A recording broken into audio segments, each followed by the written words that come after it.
Libro de Proverbios, capítulo 4, versículo 10, versión de la Biblia de las Américas, está en pantalla. Dice: Oye, hijo mío, recibe mis palabras, y muchos serán los años de tu vida. Por el camino de la sabiduría te he conducido, por sendas de rectitud te he guiado. Cuando andes, tus pasos no serán obstruidos, y si corres, no tropezarás. Aférrate a la instrucción, no la sueltes, guárdala, porque ella es tu vida. No entres en la senda de los impíos, ni vayas por el camino de los malvados. Evítalo, no pases por él, apártate de él y pasa adelante, porque ellos no duermen a menos que hagan el mal, y pierden el sueño si no han hecho caer alguno. Porque comen pan de maldad y beben vino de violencia, mas la senda de los justos es como la luz de la aurora, que va aumentando en resplandor hasta que es pleno día. Amén. Cuando venimos a Dios, hay una frase que hemos utilizado. A mí me gusta mucho recordar las frases que por ahí son clásicas en la iglesia, para ver el sentido que tienen y por qué las usamos. Si hay una frase que decimos, una expresión que tenemos, y es que ahora estamos en el camino del Señor. ¿Verdad que decimos así? Ahora que estamos en el Señor, estamos en el camino del Señor. Y eso es verdad, y justamente lo hacemos porque es un camino que debemos transitar. Es un camino en el que quizás nos vamos a encontrar con muchas situaciones, con algunas dificultades que nos van a ayudar a poder madurar, pero siempre que estemos dispuestos a que eso suceda. Este camino va a tener algunas situaciones que nos van a enseñar. El Señor las va a utilizar para que podamos ser enseñados, para que podamos ser procesados y para que podamos madurar en medio de ello. Pero para que eso suceda, nosotros tenemos que tener la disposición para que Dios pueda enseñarnos. Porque muchas veces hay personas que terminan por ahí molestándose en el proceso y abandonando todo lo que tiene que ver con Dios. Y eso tiene que ver con el orgullo en el corazón de las personas. Recordemos que el orgullo es el pecado original. No el de Adán y Eva, sino el de Satanás en el cielo. Él, en su orgullo y en su desobediencia, quiso estar a la misma altura que Dios, y eso es lo que llevó a que sea desterrado de ese lugar. Entonces, cuando yo dejo que el orgullo gobierne en mi corazón, en mi vida, estoy metiéndome en un ambiente de tinieblas a donde Él gobierna. Pero igualmente no es el tema en esta tarde. Este capítulo de Proverbios es el mensaje de un padre a sus hijos. Es el mensaje del Padre para los hijos, guiándolos a tener presente las instrucciones que Él nos da. Nos dice que atendamos a esas instrucciones porque eso hará que vivamos muchos años. Es lo que acabamos de leer. Que podamos atender a lo que Él nos está diciendo, a cuáles son las instrucciones que nos da, a las correcciones que Él tiene para nosotros, como la forma en la que nos direcciona, porque eso va a hacer que tengamos más años de vida. Fíjese que no es casualidad que en cierta etapa de nuestra vida, allá por la juventud o la prejuventud, pasamos por ese momento en el que pensamos que ya sabemos un poco más, es donde creemos que nuestros padres están equivocados, donde pensamos que ellos vivieron en otra época, por eso no entienden qué es lo que a mí me pasa hoy, porque las cosas hoy son distintas, entonces ellos no saben nada. Usted seguramente era muy respetuoso de sus padres y no le pasó, pero por ahí nuestra generación era un poco más rebeldona, vio, y tenía esos pensamientos satánicos, diabólicos, que decía, ellos no saben ahora, ahí están los dos encima. Ellos no saben porque vivieron en otra época, no saben cómo funcionan las cosas ahora. Y pensábamos que nos las sabíamos todas, ¿verdad? No sé si a usted le pasó, pero a mí me pasaba eso. Y es como que es en esa etapa en la que la rebeldía nos comienza a seducir para que uno se aparte de la autoridad que fue establecida por Dios, que son nuestros padres, para alejarse de esa instrucción, para alejarse de esa dirección. Y uno piensa que ya se las sabe todas y que piensa que puede mandarse solo y tomar sus decisiones solo. Y no es casualidad que esto suceda en esa etapa de nuestra vida, porque también sucede en el plano espiritual, en nuestra vida espiritual, si me permite llamarlo de esa manera. Porque uno, cuando pasa un tiempo en la fe, venimos como niños delante del Señor, y aunque siempre debiéramos permanecer como niños en nuestras actitudes, hay momentos en los que tenemos que comenzar a madurar. Y uno, después de pasar un tiempo en el camino del Señor, en el camino de la fe, empieza a pensar que quizás ya no tiene que involucrar al Señor en todas las decisiones que tenga que tomar. Al principio como que quizás uno ora para que el Señor lo guíe en todo, porque tenemos esa dependencia, eso que fue mal llamado quizás ese primer amor, en el que todo es Dios para nosotros. Y después de un tiempo eso como que se comienza a calmar esa emoción, y ya no lo tenemos en cuenta a Dios para todas las cosas. Ya todas nuestras decisiones no pasan por el Señor. Hay cosas que decimos, bueno, yo las puedo resolver solo, no tengo que orar por todo lo que haga. Y es como que de alguna manera, de forma inconsciente, quizás uno ya no lo tiene en cuenta al Señor para todo. No es que pensamos, bueno, ya Dios no es tan necesario, porque no lo pensamos de esa forma, pero ya no lo tenemos tan en cuenta para tomar algunas decisiones. Y el problema está en que cuando yo dejo de escuchar esa voz del Señor, dejo de escuchar esa instrucción de parte de Dios, es cuando comienzo a golpearme con algunas paredes. Porque el Señor siempre está dejando instrucciones. ¿Saben qué momento nos pasa esto muchas veces como iglesia o como congregación? Cuando escuchamos un mensaje y decimos, no, esto no es para mí, este debe ser para el hermano que justo hoy no vino. Debe ser para la hermana que ella sí está pasando por esa situación, pero este mensaje no es para mí, no es tan para mí. Está bueno, gloria a Dios, porque Dios nos habla. Y yo quiero decirte una cosa, que si vos estás hoy en este lugar, si sos parte de la congregación o si estás hoy de casualidad, este mensaje es para vos, porque para Dios no existen las casualidades. Para Dios son causalidades. Entonces, todo mensaje que es soltado en la congregación a donde Dios te puso es una instrucción que Dios te está queriendo dar. Y yo necesito tenerla presente y no pasarla por alto, porque es ahí a donde yo empiezo a desviarme del camino que Dios está marcando para mí. Todo lo que Dios suelta es exclusivamente para nosotros que estamos presentes. Cada palabra que Dios suelta de este lugar, desde el pastor, de la pastora, del invitado, de quien sea que Dios esté hablando, es exclusivamente para nosotros. Porque Dios lo diseñó de esa forma. ¿Me va siguiendo hasta ahí? Ahora bien, el versículo 14 de Proverbios dice: no entres en la senda de los impíos, ni vayas por el camino de los malvados. Evítalo, no pases por él, apártate de él y pasa adelante. Y ahí me llamó la atención algo que le tuve que preguntar al Señor, y el Señor me llevó a investigar.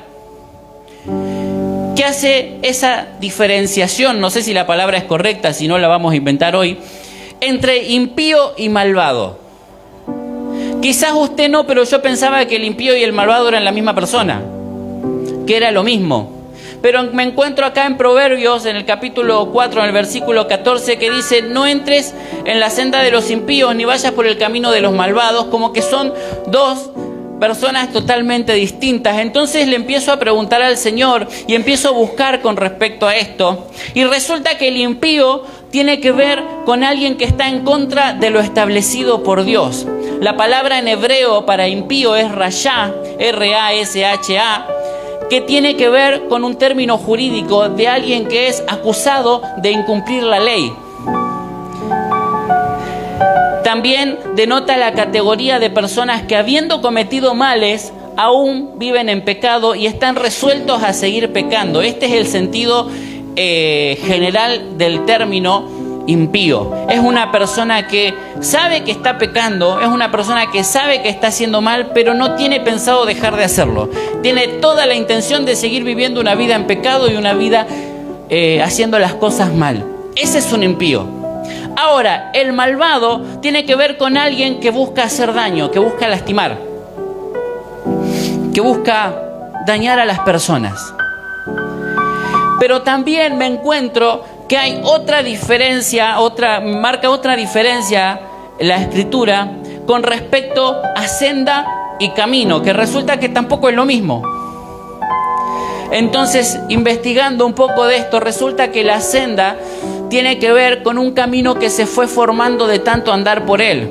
Vieron en los campos o en los lugares que son descampados que de tanto caminar por ese lugar se empieza a gastar la parte del pasto y queda como un caminito de tierra angostito. Eso es una senda que se formó de tanto andar, de tanto ir y venir por ese mismo lugar. Un camino tiene que ver con un lugar que fue establecido y formado para ir de un lugar a otro. Por ejemplo, la calle es un camino que se construyó para ir de un lugar a otro. Es un camino establecido.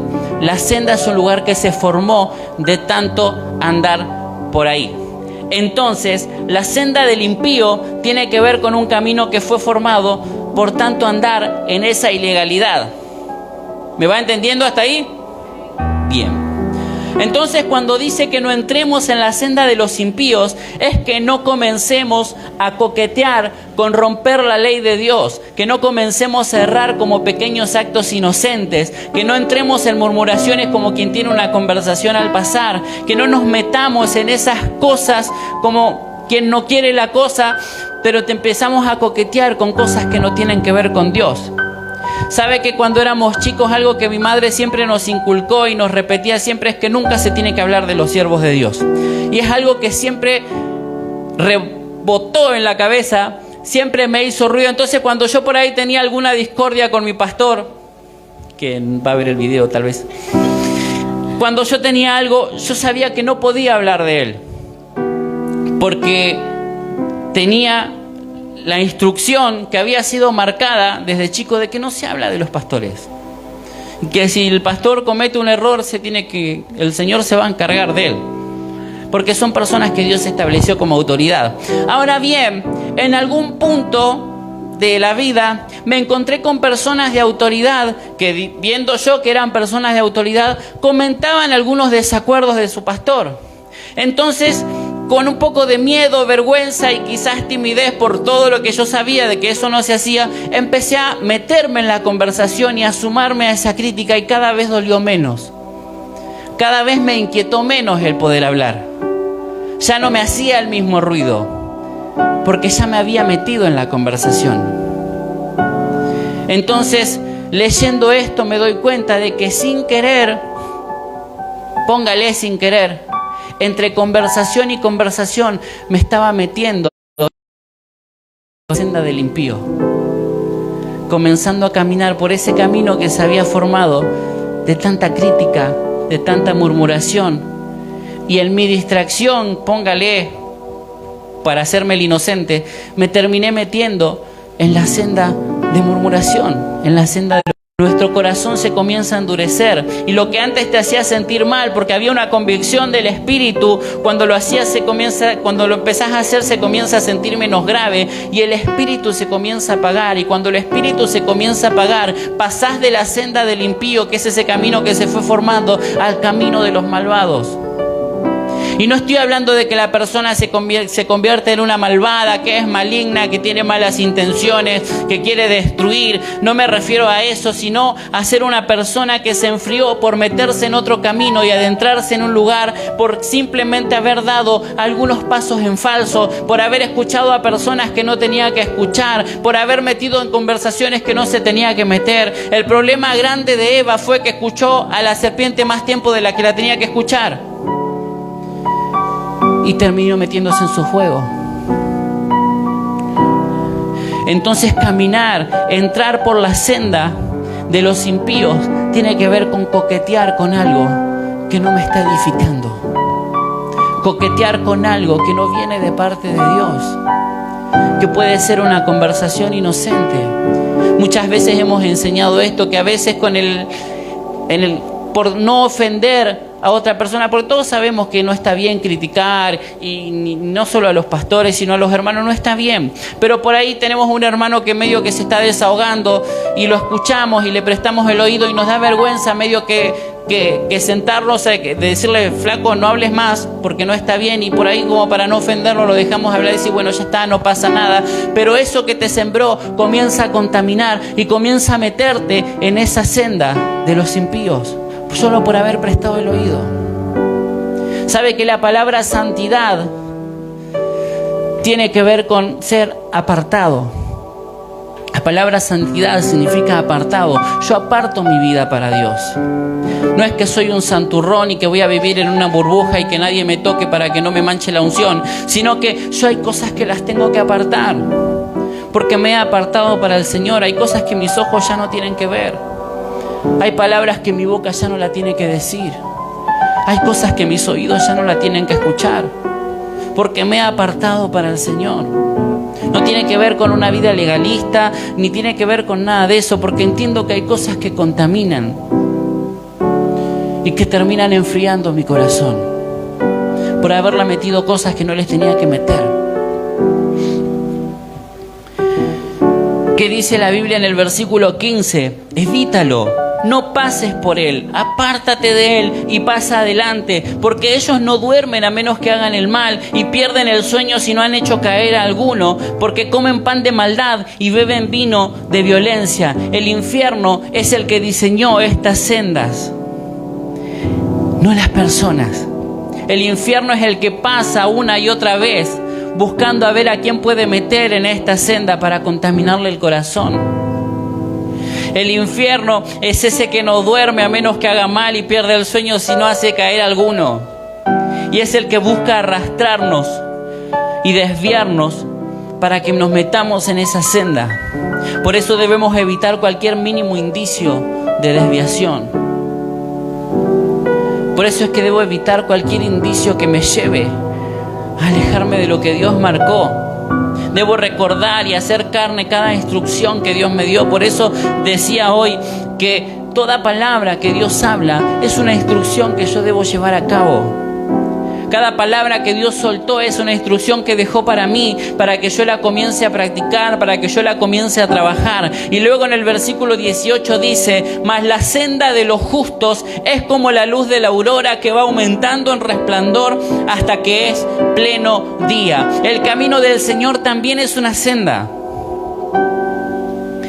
Y quiero que entendamos una cosa: cuando habla de los justos, obviamente se refiere a nosotros, ¿verdad? Somos justos. No suena muy convencido, pero yo le voy a contar algo para que usted se quede más tranquilo. No somos justos porque somos las personas más correctas de la tierra. No somos justos porque no nos equivocamos nunca y que no erramos jamás. Somos justos porque su sangre nos justificó. Ahora sí somos justos. ¿Vieron cómo cambia, no? No estoy diciendo que uno puede pecar, total el Señor me justificó, no estoy hablando de eso, pero yo soy justo no por lo bueno que yo sea, soy justo porque Él pagó el precio y porque su sangre se derramó sobre mí. Y esa fue la que me justificó, es esa la que me santificó, es esa la que me apartó para Él. Pero dice que la senda de los justos es como la luz de la aurora, que va aumentando en resplandor hasta que es pleno día. Es ese espacio para caminar que vamos dejando de generación en generación. Sabe que las generaciones anteriores, quizás la forma en la que ellos llevaron adelante el evangelio, en la que llevaron adelante las enseñanzas, la forma en la que ellos nos fueron instruyendo para hacer lo que somos hoy, quizás no fue una forma perfecta, pero comenzaron a marcar el camino. La forma en que llevamos adelante hoy el evangelio, de acuerdo a la luz que Dios nos trajo en este tiempo, tampoco quizás es perfecta, pero va ensanchando un poquito más el camino para la generación que va a venir detrás nuestro. Los que vienen atrás de nosotros van a caminar por el camino que nosotros le dejamos. Van a caminar por esa brecha que nosotros abrimos. Por eso nosotros nos tenemos que meter con el Señor, para que ese camino pueda librarlos de un montón de cosas a ellos, así como nos ha librado a nosotros de cosas que tuvieron que pasar las generaciones anteriores. A nuestros hijos les queremos marcar el camino también. Queremos marcarles el lugar para que vean por dónde nosotros nos tocó transitar, para que ellos no se tropiecen con las mismas piedras, y vamos marcando el mismo camino. Ellos le marcarán el camino a sus hijos. Marcarán esa senda para que puedan ver por dónde tienen que ir. Con el evangelio es exactamente igual. Hay un camino que nosotros vamos trazando. Pero para poder marcar ese camino de forma correcta tenemos que atender a la instrucción que Dios nos va dejando y evitar el camino y evitar la senda de los impíos, evitar el camino de los malvados, evitar a aquellos que vienen a hacer de tropiezo, evitar a aquellos que vienen a contaminar a la iglesia, evitar a aquellos que parece que son enviados por el infierno, evitar a los que quieren dividir, a los que quieren lastimar. Si hay cosas que no me edifican, claramente son cosas que tengo que evitar.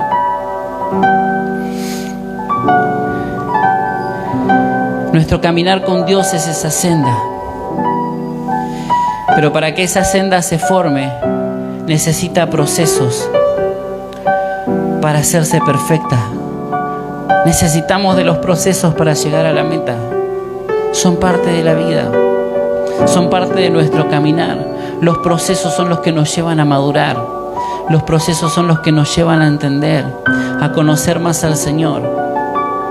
¿Sabe? La oruga no necesita un milagro para poder volar. Necesita el proceso de metamorfosis para convertirse en mariposa y poder ser el ser que fue destinado a ser. Algo dice un trabalengua con eso, ¿no? Pero me entendió. Para convertirse en la criatura que siempre tuvo que ser. Pero tuvo que pasar por esa metamorfosis, por ese proceso. No necesitó decir, Señor, envíame la capacidad de volar, haz un milagro conmigo, sino que tuvo que pasar por el proceso.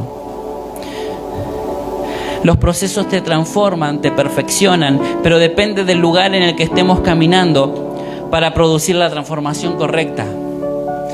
Porque el proceso en la senda de los impíos también va a producir una transformación, pero no una buena transformación. ¿No ha conocido personas que sabía que eran hermanos en Cristo, se congregaban y por alguna situación se apartaron del Señor y son las personas más aberrantes que existen? Pecaron de formas que usted jamás se hubiese imaginado que esa persona pueda caer en eso cuando servía al Señor. ¿No conocieron a alguien así? Se metieron en la senda del impío y pasaron su proceso por ese lugar. Fueron transformados, pero no de la forma correcta, por estar parados en el lugar incorrecto, por haber coqueteado con cosas que no tenían que coquetear. Los procesos son necesarios y hay procesos que son necesarios pasarlos solamente con Dios y nadie te puede ayudar. Si uno ayuda a una mariposa a salir del capullo, esa mariposa no va a poder volar nunca porque no va a tener la fuerza para hacerlo, porque esa fuerza que necesita para volar la consigue rompiendo el capullo. Los procesos son necesarios de principio a fin, cada parte, para poder ser la persona que Dios está queriendo formar. Hay procesos que necesitas pasar solo con el Señor, pero si estás en la senda correcta, sin entrar en la senda de los impíos, saldrás victorioso y crecido para cumplir el propósito y llegar a la meta. Pero debo determinarme a dejar de errar para comenzar a caminar por la senda del justo. Algo que me comentaba ayer anoche, hablaba con mi pastor y algo que me decía con respecto a la mujer adúltera que habla la Biblia, que le dijo, vete y no peques más. Y él me decía esto, me decía, no le dijo, vete y no adulteres más. Le dijo, vete y no peques más. Ya no erres más. Cambia de camino. Camina por otro lado. No vuelvas a caminar por ahí. Cambia de senda. No me lo dijo con esas palabras, pero yo en el espíritu entendí todo eso. Es necesario que podamos cambiar el lugar por donde estamos caminando. No tenemos que dejar entrar a las murmuraciones, no dejar entrar a las quejas, no dejar entrar a las maldiciones, evitar los malos pensamientos, evitar la frialdad y no entrar en la senda, de los impíos, porque tenemos que caminar con justicia, en la justicia de Dios, porque la senda de los justos es como la luz de la aurora que va en aumento hasta que el día es perfecto. Ese es el camino por el que yo debo caminar. Meterme en la senda del Señor para que ese proceso me transforme a la imagen de Cristo. que ese siempre va a ser el fin, ser transformados a la imagen de Cristo. Amén. Ponete de pie en esta tarde.